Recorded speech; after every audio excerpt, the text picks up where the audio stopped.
Perkenalkan, nama saya Ristayanti, NIM 2032138, dan di sini saya akan mengerjakan tugas mata kuliah Etika Manajemen dengan dosen pengampu Ibu Yuliana Afifa MPD. Dan langsung saja saya akan membahas buku tentang etika profesi guru-guruan. Baiklah teman-teman, sini ada biodata buku yang saya akan bahas dengan judul buku Etika Profesi Guru. Nama pengarang Novan Ardiwiani, nomor ISBN 97860278978, penerbit Gava Media, jumlah halamannya terdiri dari 198 halaman. Jadi yang saya akan bahas itu terdapat pada bab 3 tentang hakikat guru. Baiklah teman-teman, langsung saja kita memasuki materi yang pertama, yaitu pengertian guru. Guru adalah orang yang bertugas mengajar peserta didik. Pada Kamus Besar Bahasa Indonesia pun diungkap bahwa pengertian guru adalah orang yang pekerjaannya mengajar. Adapun pakar-pakar pendidikan yang membuat definisi mengenai pengertian guru ada 7. Misalnya, yang pertama, Ahmad Tafsir mengungkapkan bahwa guru adalah orang yang bertanggung jawab terhadap keberlangsungan proses pertumbuhan dan perkembangan potensi peserta didik, baik potensi kognitif maupun potensi psikomotoriknya. Kemudian yang kedua, menurut Imam Barnadit mengartikan guru sebagai setiap orang yang dengan sengaja mempengaruhi orang lain untuk mencapai kedewasaan. Ketiga, Ahmad D. Marimba menjelaskan bahwa guru adalah orang yang memikul tanggung jawab untuk mendidik, yaitu manusia dewasa yang karena hak dan kewajibannya bertanggung jawab terhadap pendidikan si terdidik. Kemudian para ahli yang keempat, Hadari Nawawi berpendapat bahwa guru adalah orang yang kerjanya mengajar atau memberikan pelajaran di kelas atau di sekolah.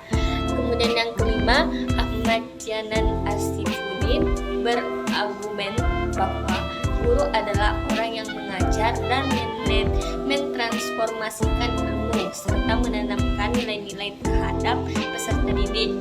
Yang keenam, Sutari Imam Barnadit mengemukakan bahwa guru adalah setiap orang yang sengaja mempengaruhi orang lain untuk mencapai kedewasaannya. Kemudian yang terakhir, menurut Zakia Darajat memaknai guru sebagai seorang profesional karena secara implisit ia telah merelakan dirinya menerima dan memikul tanggung jawab pendidikan yang dipukulnya di pundak para orang tua. Itulah menurut para ahli mengemukakan tentang pengertian guru. Jadi dapat kita simpulkan guru adalah orang yang bertugas dan mengajar peserta didik. Itulah tadi pengertian guru yang terdapat pada materi yang pertama. Kita lanjut pada materi yang kedua, yaitu kedudukan guru. Sebagai guru, seorang guru merupakan pekerjaan yang sangat mulia. Ini adalah sesuatu wajar karena guru merupakan orang yang bertanggung jawab terhadap masa depan peserta didik. Bahkan bukan mendidik dan mengajar anak di lingkungan sekolah saja, tetapi dengan segala keterbatasan ruang dan waktu, guru juga bertanggung jawab mendidik dan mengajar anak di lingkungan keluarga dan sekolah. Hal ini kemudian menjadikan guru selain berkedudukan sebagai wakil orang tua. Kemudian materi yang ketiga, yaitu syarat-syarat menjadi guru. Adapun syarat-syaratnya, yang pertama yaitu persyaratan administratif. Persyaratan administratif untuk menjadi seorang guru adalah sebagai berikut. Yang pertama, warga negara Indonesia atau WNI. Kemudian yang kedua, umur sekurang-kurangnya 18 tahun. Ketiga, berkelakuan baik. Keempat, mengajukan permohonan dan syarat-syarat lainnya yang didasarkan pada kebijakan yang berlaku. Biasanya persyaratan administrasi tersebut ditunjukkan pada kepemilikan kartu tanda penduduk atau KTP dan surat keterangan catatan kepolisian SKCK. Tidak jarang sekolah atau madrasah menjadi pendidikan kepemilikan KTP dan SKCK sebagai syarat administratif bagi seorang calon guru. Kemudian syarat yang kedua yaitu syarat teknis. Teknis ini ada yang bersifat formal dan ada juga yang bersifat non formal. Syarat teknis yang bersifat formal yaitu harus berijazah pendidikan guru, namun dapat juga bukan ijazah pendidikan guru tetapi memiliki akta 4. Sedangkan yang bersifat non formal antara lain yang pertama menguasai cara dan teknik mengajar, kedua terampil mendesain program pengajaran, ketiga memiliki motivasi dan cita-cita memajukan pendidikan dan pengajaran. Kemudian persyaratan ketiga yaitu persyaratan psikis. Persyaratan psikis untuk menjadi seorang guru berhubungan dengan kesehatan jiwanya. Persyaratan tersebut antara lain yang pertama harus sehat rohani, kedua dewasa dalam berpikir dan bertindak, ketiga mampu mengendalikan, keempat sabar, kelima ramah dan sopan, keenam memiliki jiwa kepemimpinan, ketujuh konsekuen dan berani bertanggung jawab, kedelapan berani berkorban dan memiliki jiwa pengabdian. Adapun menurut pendapat para pakar pendidikan di atas, maka syarat untuk menjadi seorang guru dapat dirumuskan sebagai berikut. Yang pertama, syarat edukatif.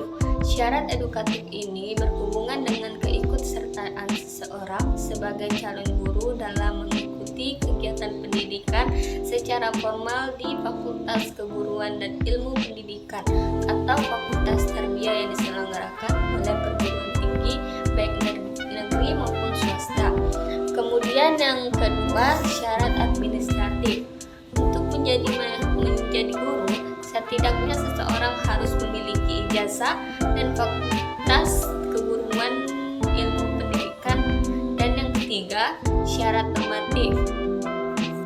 Untuk menjadi guru, seseorang harus memiliki pengetahuan tentang bagaimana cara berbuat baik kepada diri sendiri, peserta didik, wali peserta didik, rekan sejawatnya, serta masyarakat di sekitar ia tinggal. Kemudian yang keempat, syarat aplikatif. Syarat aplikatif ini berhubungan dengan kemampuan guru dalam mempraktikkan konsep etika profesi keguruan yang dikuasainya dan berhubungan dengan kemampuan guru dalam mempraktikkan berbagai teori tentang keterampilan mengajar yang ia peroleh selama mengikuti kegiatan pendidikan di Fakultas Tarbiyah. Baiklah, kita memasuki pada materi yang terakhir yaitu kinerja dan faktor-faktor yang mempengaruhinya. Faktor-faktor yang mempengaruhinya terdapat 7 faktor. Yang pertama yaitu kepribadian.